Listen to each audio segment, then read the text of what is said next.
మన జీవితంలో వచ్చిన కష్టాలు మన యొక్క నిర్ణయాలు బట్టి వచ్చాయి. మనము ఎవరో స్వరం వినాలనుకున్నాము, ఆ నిర్ణయం బట్టి వచ్చింది. మనము ఎవరో ఒక అడ్వైస్ ఫాలో అవ్వాలనుకున్నాము, ఆ నిర్ణయం బట్టి వచ్చింది.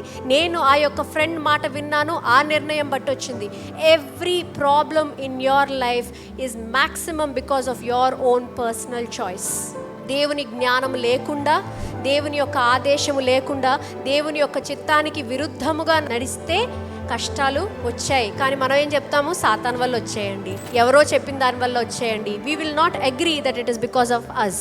ముందుగా మనము చెప్పుకోవాలి, ఇది నా బట్టి వచ్చింది, నేను అంగీకరిస్తున్నాను, దేవుని యొక్క సన్నిధిలో నేను ఒప్పుకుంటున్నాను, నేను తప్పుడు ఆలోచనలు కలిగి ఉన్నాను, నేను తప్పడైన దారిలో వెళ్ళున్నాను, ఈ రోజు నేను సరిదిద్దుకోవాలనుకుంటున్నాను తండ్రి. నా జీవితంలో ఉన్న ఒక అడ్డులు, నేను ఏదైతే ఉద్దేశపరంగా నేను నడవాలనుకుంటున్నానో ఆ ఉద్దేశాన్ని నుంచి దూరం చేసే ప్రతి ఒక్క అడ్డుని ఈ రోజు నేను తీసివేయడానికి సిద్ధముగా ఉన్నాను తండ్రి. దానికి కావాల్సిన జ్ఞానము, బలము, శక్తిని మీరు ఈ రోజు నాకు అనుగ్రహించండి అని మీరు ఒప్పుకున్నట్టయితే, so that you can lead a righteous life.